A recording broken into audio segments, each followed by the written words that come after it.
What's up guys, my name's Alex, and in this video I'm going to be showing you guys how to fulfill your first order, because chances are you're where I was a few years back. You just got your first order, you're all hyped up knowing that your strategy works, but you don't know where to go next. So let's go ahead and jump into my computer, and in the next few minutes I'm going to show you guys exactly how to fulfill your first order.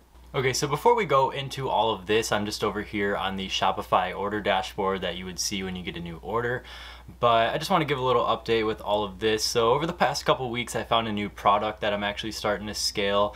And as you can see right here, just a little past noon, we're at about $700 on the day. So I scaled it up to about $1,000 to $2,000 a day right now at the moment. So we'll see where this goes, but I might be making a case study video on this once I start scaling it up a little further and cover my strategy and everything that I'm doing with that. But anyways, I have to block out a lot of the information on this page because I can't show anything to do with the customer or my product. So legal reasons and personal reasons. Legal reasons because I can't give away this customer's information, and personal reasons because I don't want to give away the products that I'm actually scaling right now. So anyways, on the main page, it gives you all the information with your order. When you scroll down, it has all the payment information down here, and you actually might want to create an Excel spreadsheet to actually track your payments and know how much you're making every day. That's just a tip that I give to a lot of beginners.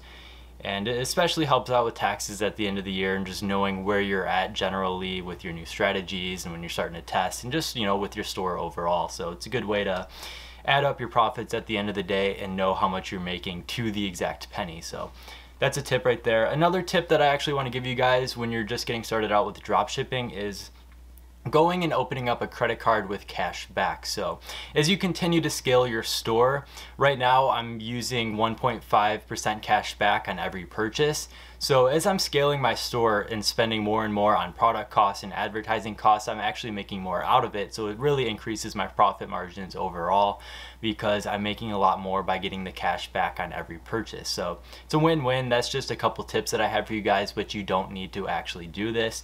But anyways, let's go ahead and actually fulfill this order, and I'll show you guys what you're doing. So you should have the Oberlo extension added to Chrome or whatever browser you're using at the moment, and it will actually go ahead and fulfill all of this for you. So you'll just go ahead and click fulfill in Oberlo, and it'll take you to this new screen over here with the customer's information, your product information, and you'll just go ahead and click order product. So from there, it's going to go over to Aliexpress. It's going to add your product to the cart, fill out your customer shipping information, and everything to do with that.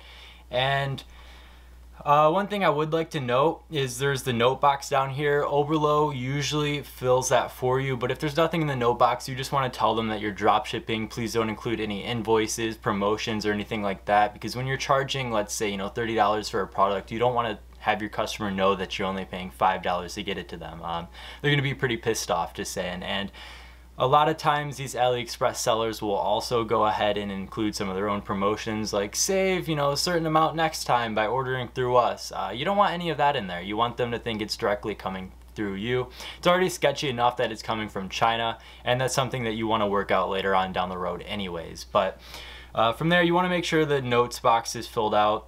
This isn't the actual product variant that I'm using right now, so I would go through and change this out. I just have to update it on Oberlo. I'm just being a little lazy. I'll go through and do that right after this video.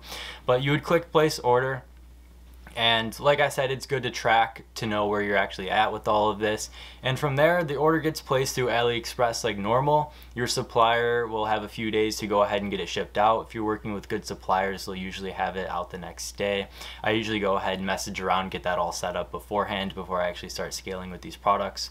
And a lot of times I'll place a test order to my house to actually know how shipping times are, just in case the supplier's lying or something they're not telling you or whatever. But once you place that, they have a few days to go ahead and update it.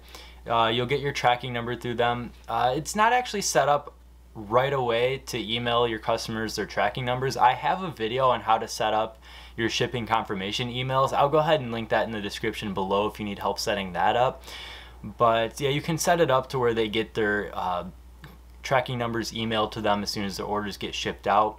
But You want to go through every few days and also sync your orders through Aliexpress with the Oberlo extension to Shopify. Otherwise, it won't update these orders and they'll just show up as unfulfilled orders in your order dashboard, and that can lead to payment holds and just red flags in your overall Shopify and Shopify payments account or PayPal or whatever. So you want to make sure you're staying up to date with this, staying consistent, syncing these tracking numbers and everything and getting them to your customers, and that will also avoid just angry customers overall, chargebacks, tons of customer service emails and everything to do with that. So alright, I hope by now I covered everything that you guys need to know. Let's go out and make these sales and continue to crush Q4.